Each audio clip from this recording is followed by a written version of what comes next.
ouvir a voz do Salvador.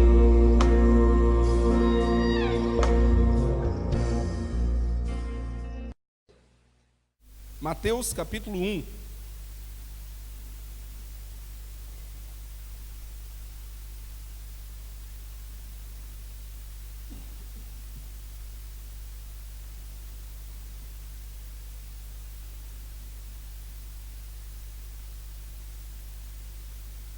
Mateus capítulo 1 é um preparo para contar a história de Jesus. Ele prepara falando da família de Jesus. E me encanta muito tudo que na Bíblia se fala a respeito de Maria. Maria era uma jovem muito nova, em torno de 17 a no máximo 25 anos. Não dá para definir exatamente qual era a idade dela, mas ela tinha em torno disso. Ela estava noiva de José e recebeu um anjo que falou para ela que ela ficaria grávida do Salvador e que essa gravidez se daria pelo Espírito Santo. José, quando ouviu isso, falou bem assim: rapaz, essa história não está muito bem contada não. Eu sei que aqui na nossa cultura, se o cara engravida a mulher antes do casamento, ela vai ser apedrejada até morrer, e pode sobrar para o cara também. Bom, já que ela está com essa história aí de que ela engravidou do Espírito Santo, eu vou cair fora e vou deixar ela aí sem acusá-la do que realmente aconteceu, e ela se vira depois para explicar. Se quiser colocar a culpa em mim, eu já fugi mesmo. Então ela se vira.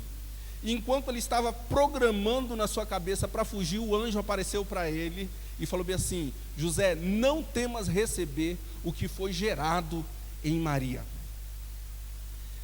Essa questão do que é gerado é muito importante para nós, e é especialmente especial se você observar nos primeiros versículos a família de Jesus, os avós, os tataravós, os antepassados de Jesus. E eu queria conversar um pouquinho com você sobre isso hoje. Dá uma olhadinha aí a partir do versículo 1, Mateus capítulo 1, a partir do versículo 1, diz assim: livro da genealogia de Jesus, filho de Davi, filho de Abraão.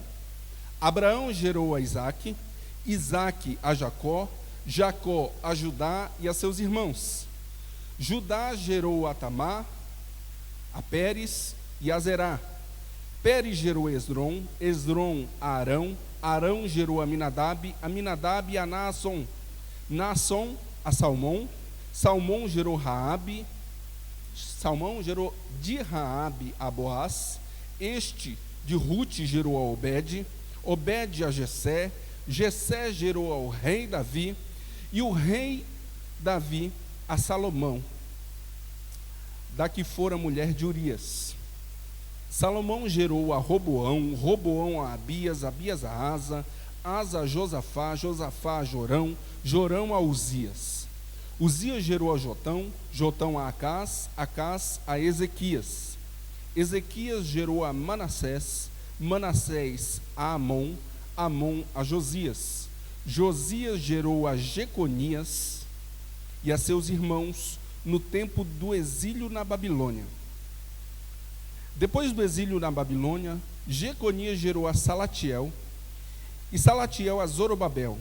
Zorobabel gerou a Abiúde, Abiúde a Eliaquim, Eliaquim a Azor, Azor gerou a Sadoc, Sadoc a Aquim, Aquim a Eliúde, Eliúde gerou a Eleazar, Eleazar a Matã, Matã a Jacó, Jacó a José, marido de Maria, da qual nasceu Jesus, que se chama o Cristo.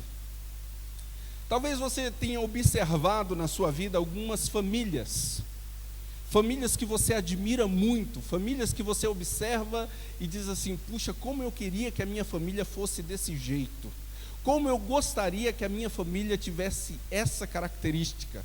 Alguns dias atrás nós estávamos conversando aqui num treinamento do King's Kids com as crianças, e uma das perguntas era: como você gostaria que fosse a sua família? E eles começaram a conversar, e até os mais velhos começaram a se emocionar com isso, como seria a sua família no envolvimento total nas coisas de Deus. E é muito bacana quando a gente olha para algumas pessoas e vê nessas pessoas referência. Eu sou apaixonado pelos meus pais, gente de pouco estudo, de poucos recursos financeiros, mas que eles dois dedicaram as suas vidas para criar os 4 filhos, para serem tementes a Deus, para obedecerem a Deus, para viverem as coisas que o Senhor preparou.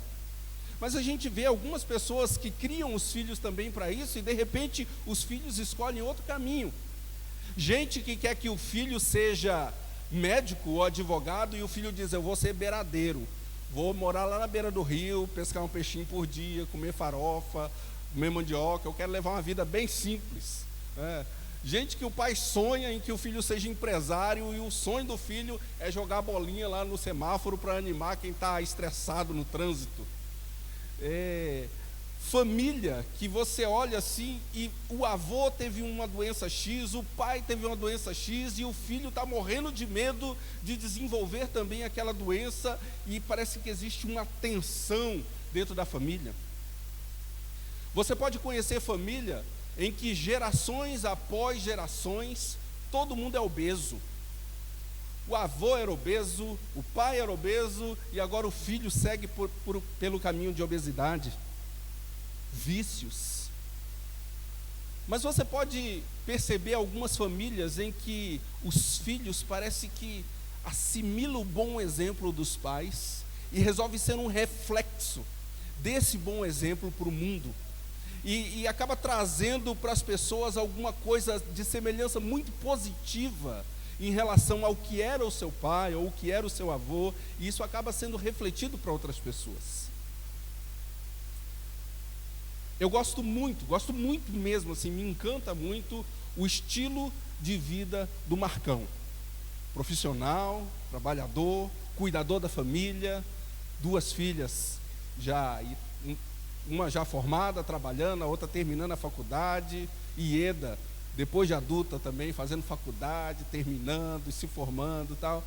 E ver o Marcão cuidando dos pais, se despedindo do pai, cuidando da mãe, ver sendo um referencial para os irmãos, para os tios. É tão bonito de você poder ver isso, poder enxergar isso.